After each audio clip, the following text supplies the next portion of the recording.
마가복음 6장 45절에서 52절 말씀을 한 절씩 교독하겠습니다.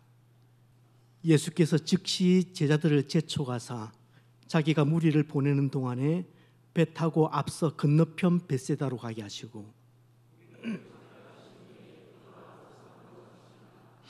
저물매 배는 바다 가운데 있고 예수께서는 홀로 무태 계시다가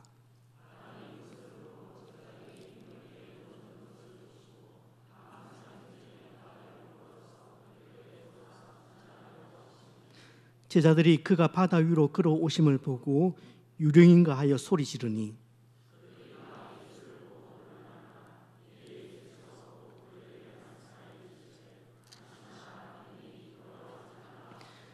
배에 올라 그들에게 가시니 바람이 그치는지라 제자들이 마음에 심히 놀라니 이는 그들이 곧 도리어 그 마음이 둔하여졌음이라. 아멘.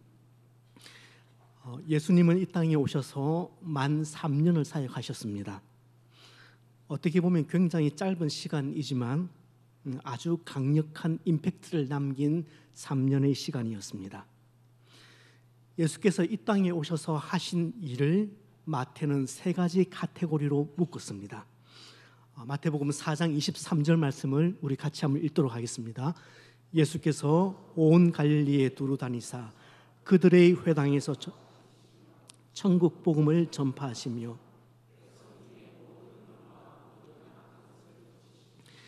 두루 다니시면서 하신 첫 번째 사역은 가르치는 사역이었습니다. 두루 다니시면서 하셨던 두 번째 사역은 천국 복음을 전파하시는 사역이었습니다. 예수께서 두루 다니시면서 하셨던 세 번째 사역은 병과 모든 약한 것을 고치시는 사역이었습니다.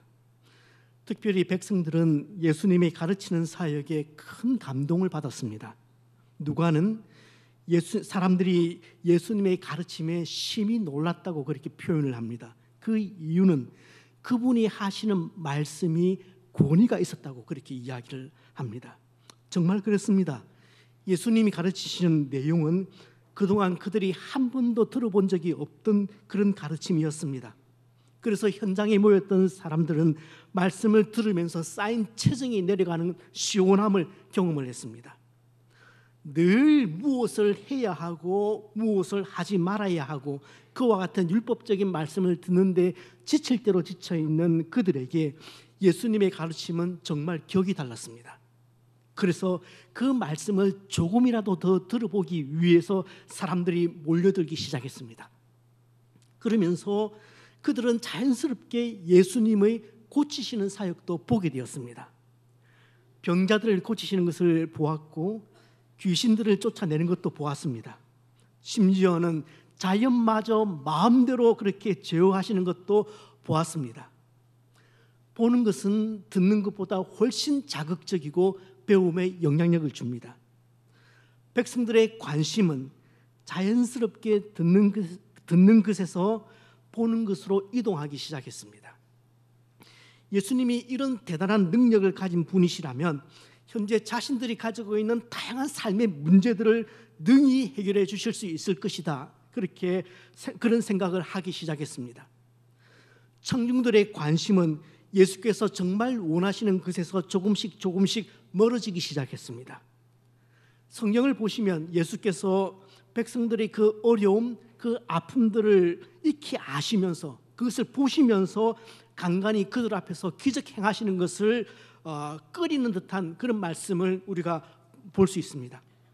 그 이유는 사람들이 하나님의 나라에 대해서 영원한 생명에 대해서 관심을 가져야 하는데 그것이 주인데 그것이 본질인데 이것을 위해서 주님이 이 땅에 오셨는데 그보다는 그냥 눈앞에 보이는 현실적인 문제를 해결하는데 더 큰 관심을 가지고 주님을 찾아왔기 때문에 그렇습니다.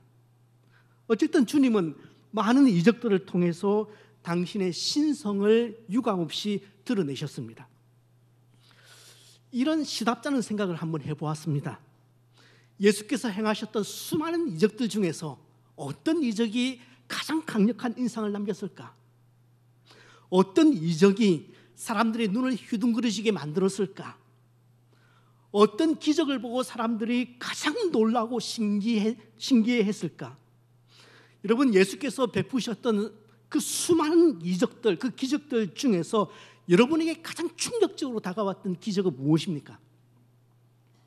아마도 죽은 사람을 살린 그 사건이 가장 높은 자리에 랭크될 것 같습니다. 복음서에서 예수께서 죽은 사람을 살린 경우가 여러분 몇 번 나오는지 아십니까? 마태, 마가, 누가, 요한복음에 예수께서 죽은 사람을 살린 케이스가 몇 번 나옵니까? 3번 나옵니다. 첫 번째는 가장 잘 알려진 나사로를 살린 사건, 그리고 회당장 야이로의 딸을 살린 사건, 그리고 나인성 과부의 아들을 살린 사건입니다. 이런 기적은 자연 법칙상 일어날 수 없는 기적이기 때문에 그 어떤 인간도 흉내를 낼 수 없었습니다. 그 시대에도 마술사들이 많았거든요. 그들도 흉내를 낼 수 없는 성질의 것들이었습니다. 오직 하나님의 보내심을 받은 하나님의 아들만이 행하실 수 있는 그런 일들이었습니다. 죽은 사람을 살린 사건이야말로 그날 그 현장에 모였던 사람들에게, 그 초상집에 모여서 눈물을 흘리고 있던 사람들에게 엄청난 충격을 주었음이 분명합니다. 그런데 저는 개인적으로 오병이어 사건이 펼쳐졌던 그 베세다 들판의 사건이 너무너무 궁금합니다. 그때 그 감격, 그 들판의 감격과 충격이 어땠을까 정말 궁금해요. 오병이어로 알려진 이 사건은 물고기 2마리와 떡 5개로 남자 장정만 5,000명을 먹인 사건입니다. 그리고 12바구니가 남았죠. 아마 수에서 제외된 그 아이들, 그리고 여성들, 또 노년들까지 다 포함시킨다면 좋게 2만원 넘어가지 않았을까, 보통 그렇게 추정을 합니다. 죽은 사람이 살아났던 그 현장은 그렇게 많은 사람들은 모이지 않았을 것입니다. 그러나 베세다 들판의 경우는 달랐어요. 우리나라의 경우에 연예인들 티켓 파워가 과연 누가 가장 셀까 생각을 해보면 아무래도 BTS가 제일 크겠죠. 그러니까 BTS가 뜬다 싶으면은 그 도시가 그냥 마비가 되는 수준이니까. 지난주에 우리 교육자들을 통해서 트롯 가수 임영웅 씨가 뜨면은 그 티켓 파워도 만만치 않다고 그렇게 얘기를 들었습니다. 제가 섬기던 이전 교회 어느 권사님은 50대 이제 60대를 지금은 60대 넘었겠네요. 넘으신 분인데 전라도에서 임영웅 콘서트를 하면 전라도까지 가십니다. 서울에서 임영웅 콘서트를 하시면 그 권사님은 서울까지 다녀오십니다. 지난주 JTBC 방송 중에 뭉쳐야 찬다 시즌 3가 있습니다. 지난주에 임영웅이 뭉쳐야 찬다에 나왔습니다. 그랬더니 시청률이 평소보다 3배 껑충 뛰었습니다. 놀라울 따름입니다. 놀라울 따름입니다. 지금 예수님의 인기가 그렇게 상종가를 때리고 있는 그 시점이었습니다. 그날 베세다 들판에는 정말 끝이 보이지 않을 정도로 많은 사람들이 그 들판에 모여들었습니다. 예수께서 행하신 수많은 이적들 중에서 오병이어 기적은 마태, 마가, 누가, 요한, 사복음서 기자가 모두 기록한 유일한 이적입니다. 무슨 말입니까? 그만큼 이 사건은 의미가 있었고 충격적이었고 또 중요한 사건이다, 그 얘기죠. 그런데 저에게 이 오병이어 사건은 예수님이 행하셨던 수많은 이적들 중에서 정말 상상이 안 되는 그런 이적이기도 합니다. 제가 상상력은 조금 풍부하다고 생각을 하는데 이 사건만큼은 대체 어떻게 되었을까, 이 상상이 잘 안 돼요. 떡을 떼면 뗄수록 점점 더 늘어나는 것은 제가 가지고 있는 이성과 이해의 한계를 확 넘어서기 때문에 그렇습니다. 떡 5개와 물고기 2마리로 마술이나 눈속임을 부려서 그렇게 많은 사람들을 먹일 수는 있다, 저는 생각은 해요. 하지만 그러면 100명이나 먹일 수 있겠습니까? 오병이어 사건은 적어도 2만 명을 먹인 사건입니다. 이건 눈속임으로 할 수 있는 사건이 절대 아니죠. 떡 5덩이와 물고기 2마리, 그게 지금 주님의 손 위에 올려져 있습니다. 그게 전부입니다. 예수님이 그것을 축사하시자 주님의 손에서 떡을 나누어 주는데 떡이 자꾸만 늘어나는 겁니다. 신기도 이런 신기가 없습니다. 사람들에게 나누어 주기 위해서 그 제사들이 그 떡과 고기를 받았을 때, 물고기를 받았을 텐데 주님께로부터 그것을 받아가면서 얼마나 제사들이 놀랐을까요? 만일 나누어 주던 제사들의 손에서 그 떡이 늘어났다면 뭐 더 놀랐겠죠. 타임머신을 타고 백투 이스라엘 할 수 있다면 저는 베세다 들판으로 꼭 한번 달려가 보고 싶습니다.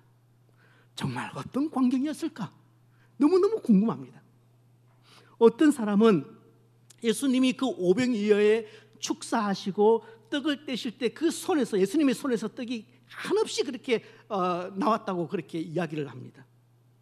또 어떤 사람은 예수님으로부터 축사된 그 떡과 고기를 받아가는 그 제자들이 나누어 줄 때 떡이 한정없이 늘어났다, 그렇게 얘기를 하기도 합니다.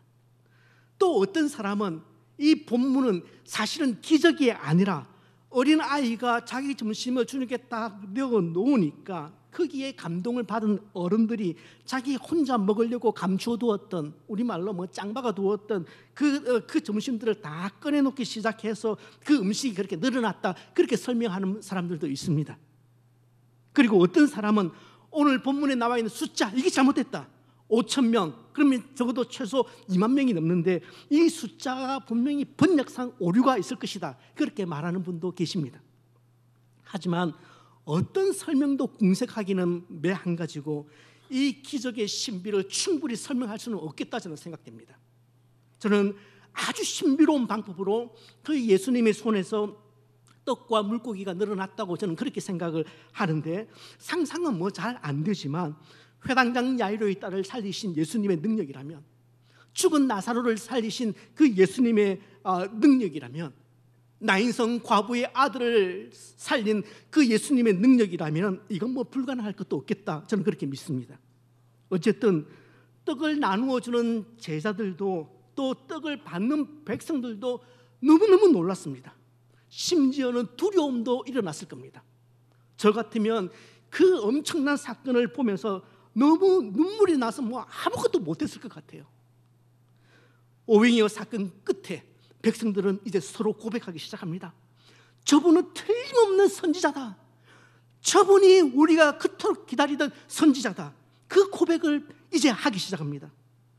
그들은 비로소 빛을 본 듯이 희망에 벅차서 예수님께 자신의 삶들을 그렇게 맡기고 싶어 했습니다. 이전에 병을 고치실 때나 마음에 꼭 와닿는 말씀을 하실 때와는 확실히 다른 반응이 이제 나오기 시작했습니다. 이제는 예수님께 순종할 준비가 다 되어 있는 듯이 보여집니다. 그냥 예수님이 버튼만 하나 딱 누르면은 사람들이 막 뛰쳐나갈 것 같습니다. 그런데 그때였습니다. 느닷없이 예수님은 제자들에게 이런 말씀을 하십니다. 갈릴리 맞은편으로 건너가 있으라, 그렇게 재촉을 하십니다. 그리고 자신은 혼자 급하게 산으로 몸을 숨기셨습니다. 이것도 반전입니다. 왜 피하셨을까요? 당시 백성들이 당하던 그 고통과 그 당시 지도자였던 헤롯의 횡포를 생각하셨다면 지금 예수께서 그 자리를 피하심은 백성들의 그 안타까운 현실을 외면하시는 것처럼 보여집니다. 능력을 사용한다고 그 능력이 줄어드는 거 아니잖아요. 그렇다면 그렇게 굶주리고 불쌍한 사람들에게 한번 기적을 베풀어서 배불리 먹이시고 난 뒤에 언제 그러냐는 듯이 몸을 피하시는 것은 마치 허기가 질대로진 사람에게 맛있는 음식을 살짝 그 맛만 보여주고 음식을 싹 치워버리는 것 같은 그런 느낌이 든단 말입니다. 너무 무책임해 보이잖아요. 도대체 지금 뭐 하자는 겁니까? 다행히 요한은 예수님이 왜 그렇게 급하게 피하셨는지 그 이유를 달아두었습니다. 그들이 억지로 예수님을 왕으로 세우려고 했기 때문에 그렇습니다. 백성들로서는 당연하죠. 그들이 처한 상황이 너무 비참했기 때문에 그렇습니다. 그들의 민생고를 해결해 줄 그 지도자가 절대적으로 필요했죠. 그들의 가려운 것을 정확하게 알아서 긁어줄 그런 지도자가 필요했습니다. 그런 면에서 지금 바라보고 있는 예수님이 그들의 통치자 헤롯과는 너무나 달라 보였습니다. 그들이 볼 때 저분이 적격이다, 저분이라면 우리 삶을 맡겨도 되겠다, 그렇게 생각을 하게 된 겁니다. 그래서 예수님은 그 자리를 피하고자 하셨습니다. 그러면서 제자들에게 빨리 호수 건너편으로 가라고 말씀하시고 거기서 다시 만나자, 그렇게 말씀을 하셨습니다. 제자들도 이런 예수님이 이해가 안 됐습니다. 모든 사람들이 그 들판에서 흥분과 감격으로 예수님을 칭찬하고 그 12 제자들을 높이고 있는데 굳이 그 자리를 떠나라고 하십니다. 엄청난 성공 후에 그 좀 누릴 수 있는 쾌감마저도 누리지 못하도록 하십니다. 제자들 입장에서는 되게 아쉽기도 하고 엄청 속상하기도 합니다. 하여튼 예수님은 판 깨는 데는 선수입니다. 고조된 그 분위기를 썰렁하게 만드시는 데는 대가도 이런 대가가 없습니다. 조금 더 그 영광을 누리고 싶고 아직도 멍하게 바라보고 있는 그 군중들에게 지금 무슨 일이 일어났는지, 저 앞에서 예수님이 어떻게 하셨는지, 어떻게 예수님의 손에서 그 500여가 늘어나게 되었는지 그걸 좀 보태가지고 설명하면 얼마나 신이 납니까? 예수님은 그렇게 성공 후의 쾌감을 일절 못 누르게 만드시는 겁니다. 너무너무 아쉬웠지만 제자들은 배를 탔습니다. 그리고 예수님은 기도하시기 위해서 산으로 피하셨습니다. 배를 탄 제자들은 아직도 그 들판에서 있었던 그 감격, 그 흥분, 그 충격, 거기서 깨어나지를 못합니다. 그래서 그 보트 안에서, 그 배 안에서 다시 그 테이블에 그 이야기를 올립니다. 요한, 너 아까 그 주님의 손 봤지? 이걸 어떻게 설명을 해야 돼? 난 그때 모인 사람들이 너무 놀라서 서로 입을 다무지를 못하는 것을 봤어. 와, 정말 대단하지 않았니? 나는 처음 예수님을 믿었을 때, 나를 따라오라고 믿었을 때, 내가 하나님의 아들이라고 그렇게 말씀하셨을 때 도무지 그게 믿겨지지 않았는데 이제는 예수님이 하나님의 아들이라는 그 주장을 믿을 수 있을 것 같아. 그런 이야기들이 그 배 위에서, 보트 안에서 오고 갔을 겁니다. 그렇게 서로 느낀 것들을 이야기하면서 한 4km, 5km 정도 왔을까요? 그때 갑자기 바람이 심하게 불기 시작했습니다. 정면으로 맞바람을 맞으면서 앞으로 나가는 것이, 노를 져서 앞으로 나가는 것이 쉽지 않았습니다. 그렇지만 이 바람은 얼마 전에 주님이 배 안에서 주무실 때 그 제자들이 만났던 그 풍랑과 비교하면 아주 약소한 것이었습니다. 그런데도 일단 바람이 불기 시작하면 불과 몇 시간 전에 그들이 경험했던 그 엄청난 사건, 베스다 들판에서의 사건, 그 오병이어의 그 감동이 언제 그랬냐는 듯이 아주 깔끔하게, 말끔하게, 거짓말처럼 사라집니다. 그러고 보면 인간은 참 간사합니다.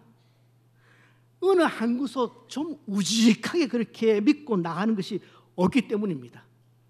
글쎄요, 전 이런 제자들의 모습을 바라보면서 그들의 믿음 없음을 나무라고 싶을 용기가 저에게는 없습니다.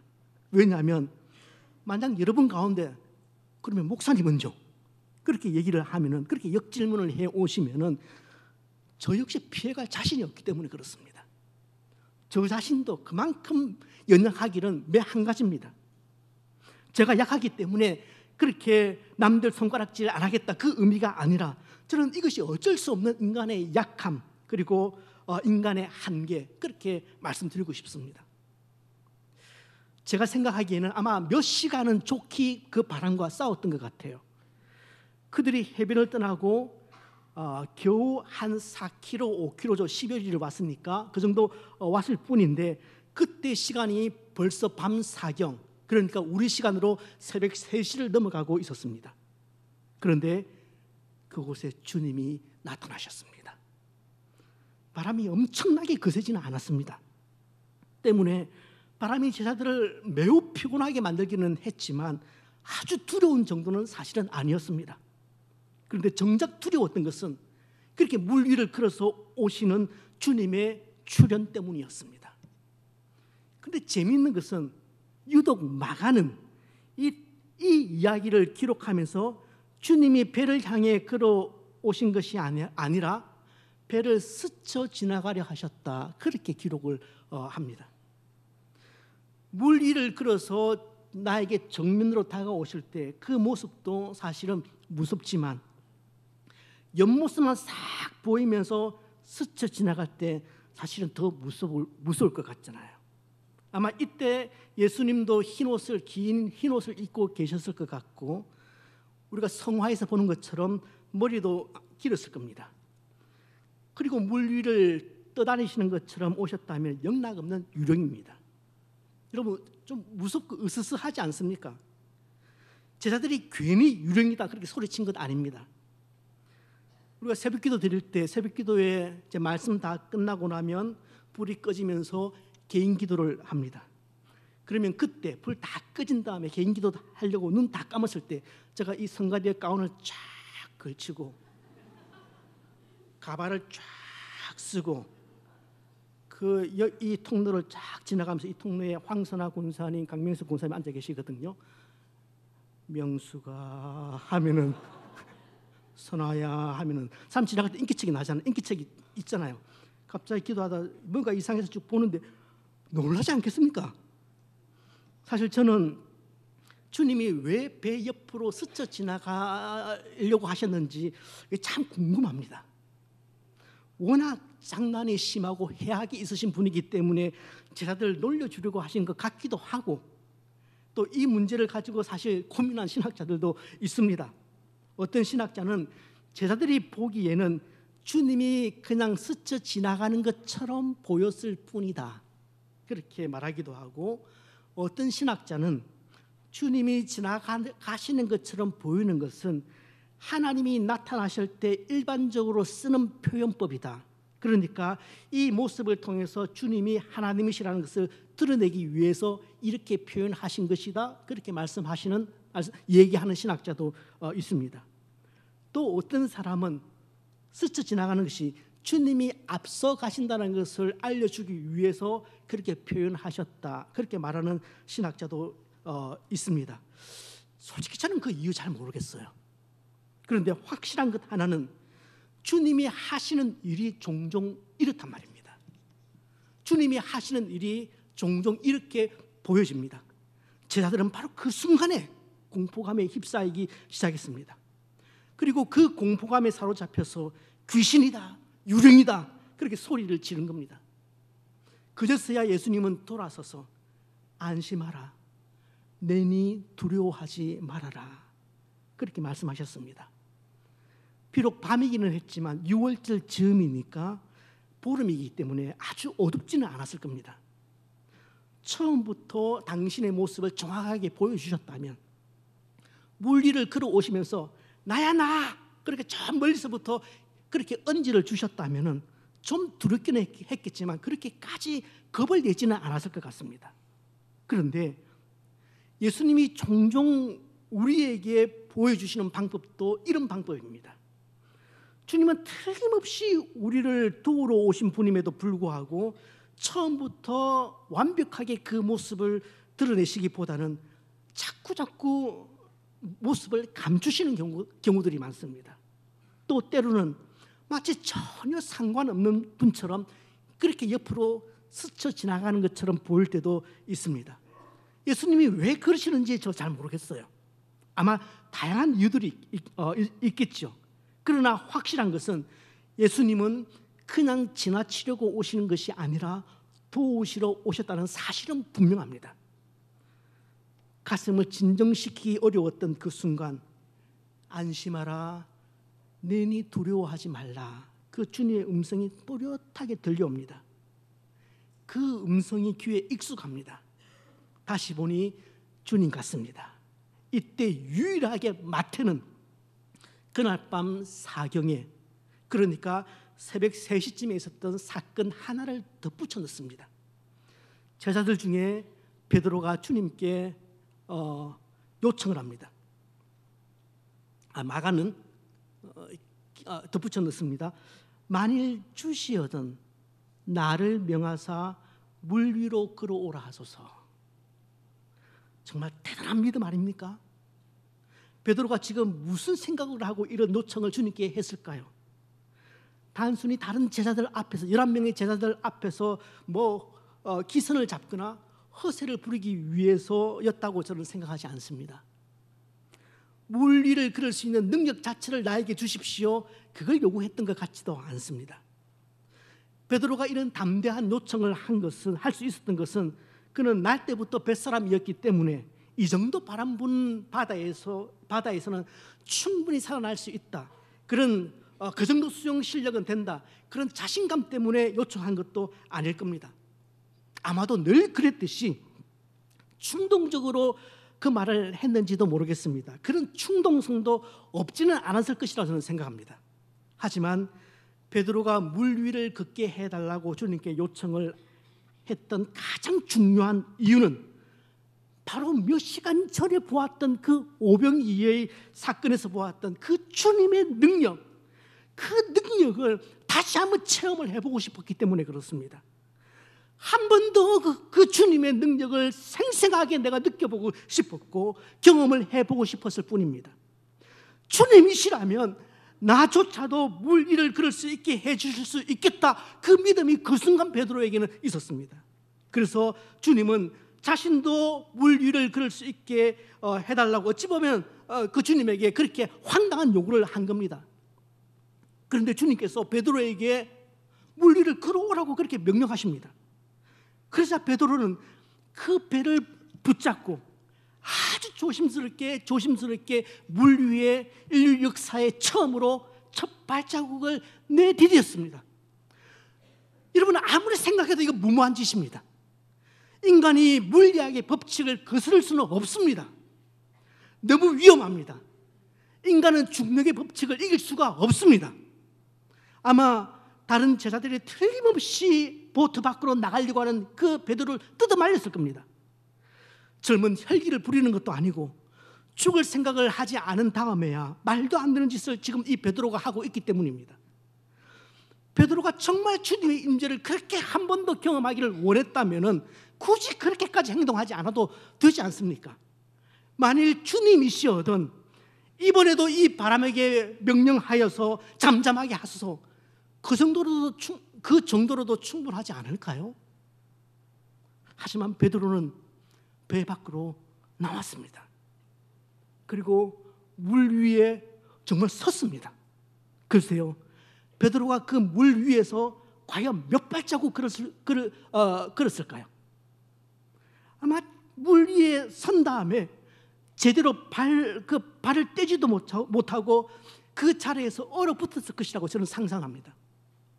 그렇게 주님만 보고 믿음으로 배에서 나왔는데 그만 물 위에 서 보니까 그 출렁이는 파도, 그 파도를 보는 순간 정말이지 단 한 걸음도 이제 더 이상은 움직일 수 없게 되었단 말입니다. 더 이상 발걸음을 뗄 수 없을 만큼 두려움이 엄습해 왔습니다. 아무리 갈릴리 바다에서 잔뼈가 굵은 사람이라고 할지라도 바람에 출렁거리는 그 성난 파도를 보면 무섭지 않을 사람이 없습니다. 그리고 어느 순간 자신의 몸이 물속으로 빠져드는 것을 느꼈습니다. 그렇습니다.